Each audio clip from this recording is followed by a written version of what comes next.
So, syempre, nasaktan din ako, syempre.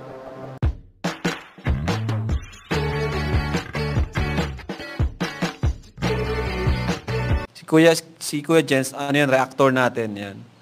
Official reactor. Hello mga kalingap! Welcome back sa aking YouTube channel, Square Gen. So kung bago ka lang sa aking YouTube channel, huwag niyo pong kalimutang mag-subscribe at click the bell button para like kang updated sa ating mga bago upload na video. At huwag po natin kalimutan suportahan ng Team Kalingap sa pangunguna ni Kuya Val Santos Matubang, Ate Edna Vlog at syempre Kalingap Rab. At para suportahan din po ang aming mga kasama sa Team Kalingap, nandyan po ang K-Boys, Kalingap Partner, Kalingap Reactor, at lahat po ng charity vloggers sa buong Pilipinas sa tumutulong sa mga kabayan natin na lahat mahihirap. Suportahan po natin lahat, guys. So ngayon mga Kalingap, ano ko natin patagalin pa, mga Kalingap, meron po tayong panonooring naging live po ni Kalingap Rab kung saan po meron po tayong nalaman, meron po tayong mga Kalingap napansin, at meron po tayong mga Kalingap pag-uusapan kaugnay po dito. Pero bago yan, panoorin muna natin ang video clips na ito at mamaya po pag-usapan po natin mga Kalingap dahil ayoko sana itong gawa ng reaction video pero meron po kasing ginawa mga Kalingap yung mga basta mga Kalingap. Mamaya pag-usapan po natin mga Kalingap. Kaya ito, mga Kalingap, tara panoorin na po natin at bigyan natin ng reaction video in 5, 4, 3, 2. Alam nyo naman po, di ba? Ang Kalingap ay open. Kumbaga mabilis mag-welcome ng mga tao na o mga content creator na gustong sumali sa Team Kalingap. Kaya yun, pero sana naman po yung wag naman po sanang abusuhin yung kaluwagan po. Alam nyo naman po yung mga nangyayari lately po about po sa fake or masasabi nating doble cara nga po na di natin sure kung talagang loyal sa Kalingap, pero malalaman po natin ay may connection pala sa mga anti-Kalingap, di ba? Siyempre masakit po yun kasi welcome natin sila, di ba? Sinasama pa natin sa mga ranking ng kinukonsider ko pa siya bilang reactor ng Kalingap. Pero malalaman natin may mga GC pala sila na tayo yung pinag-uusapan at may mga sinasabi pa na masama about sa atin. Siyempre masakit po yun kasi matagal na sila dito sa Kalingap. Di natin ina-expect na ganun. Na siyempre tinawag din silang tawag dyan, defender ng Team Kalingap. Pero yung pala patalikod tayong binabanatan ng hindi natin alam. Parang parang pinagtitripan tayo. Parang ganun. Parang nakakaloko. Nasa harap natin, okay. Pero yung pala, may mga plano na hindi maganda. Kumbaga parang content lang. May content lang sila. So, alam nyo na po siguro kung ano yun o kung sino yung tinutukoy natin about dito. Kasi napanood ko yung reaction, ay yung ni Mama, yung niya, yung live niya. So, syempre, nasaktan din ako, syempre, diba? Kaya medyo nawalan ako ng sa ganun, nawawalan ako ng gana. And bakit kasi ganun? Bakit naman kasi ganun, diba? Yung mga binabanatan tayo ng mga anti-Kalingap, yung pala nakakausap siya, di ba? Anong purpose nun? Siyempre, pag anti-Kalingap, dapat wag mo na lang kausapin or tawag dyan, dapat focus ka lang sa Kalingap, hindi yung yung anti-Kalingap, parang inaano mo pa, ini-entertain mo, minsan may mga plano pa, di ba? Kaya, yun. Napanood ko lang yung ni Ate Edna. So, play natin. Ate Edna Vlogs. Para alam din po ng iba. So, mag-ingat po tayo sa mga,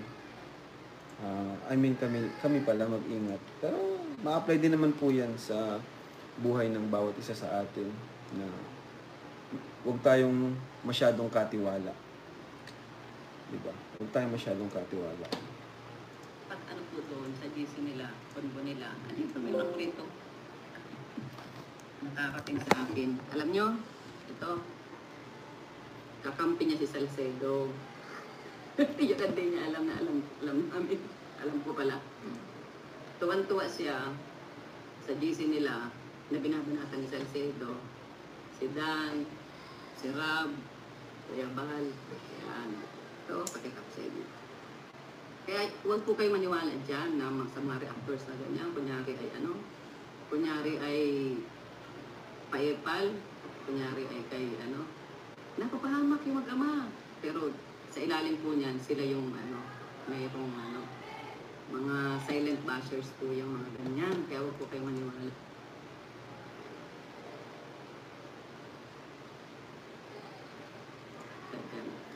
Sabihin ko sa iyo. Ito po yung napanood po yung ano ni Ate. Ano rin po yan sila, grupo din yan sila. Dikit-dikit sa kalinga. Ba't di na lang sila ang umalis para tumahimik po, di ba? Kasi nga, yung contents, kaya ayaw man nila, hindi sila makaayaw.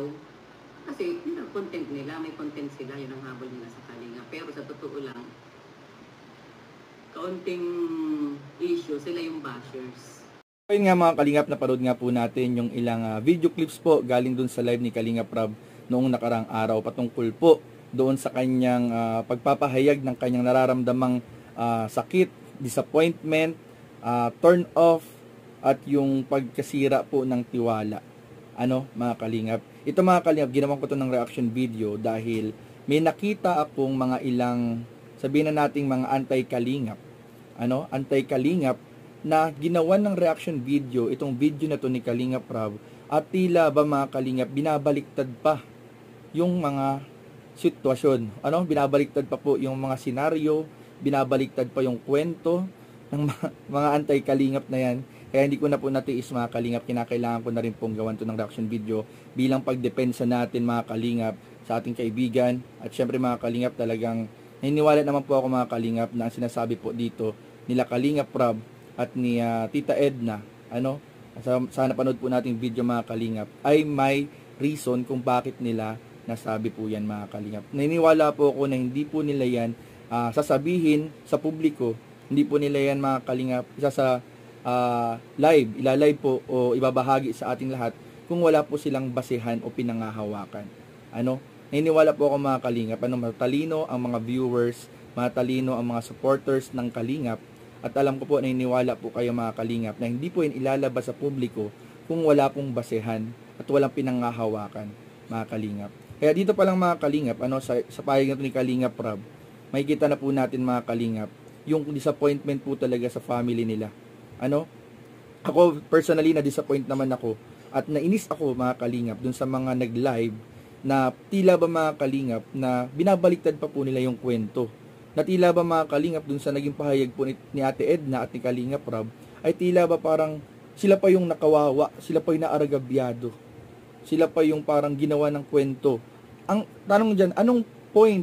Bakit, ano bang mabe-benefit ni Kalingap Rob ni Ate Edna kapag gumawa ng kwento? Di ba wala naman po, i-general na natin, gamit lahat, tayong lahat, mga reactor, mga anti-Kalingap, mga Kalingap, lahat po tayo, mga Kalingap, content ng Kalingap, ang ginagamit po nating lahat. Sabihin natin mga Kalingap, kung paninira lang yung ginagawa na yan, ay walang point, di ba? Ano naman ang mapapala ni Kalingap Rob tsaka ni Ate Edna kung gagawa lang ng kwento?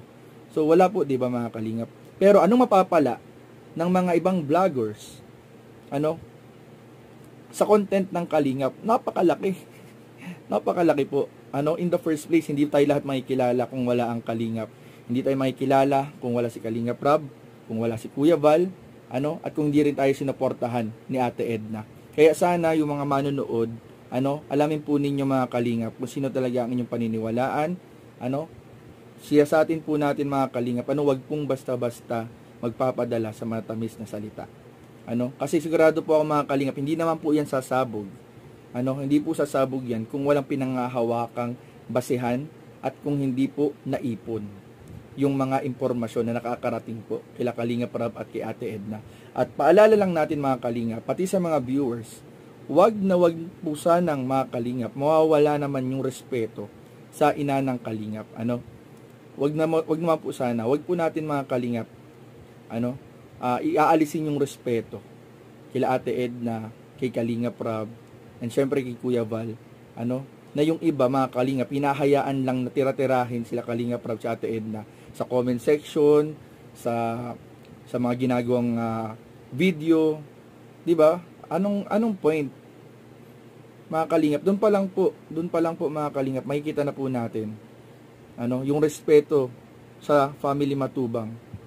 Kung hinahayaan lang nilang may mga nagko-comment na ganun, hinahayaan lang na kung ano sinasabi against Kalingap Rob and Ate Edna, 'di ba? Doon pa lang malalaman na natin mga kalingap kung totoo o hindi yung pagsuporta at respeto na pinapakita nila, for the content lang ba talaga. So ayun po mga kalingap, so sana po ay maliwanagan po tayo, and kayo na lang po ang bahalang humusga mga kalingap. So yun lamang po, at maraming po salamat mga kalingap. God bless. Bye bye.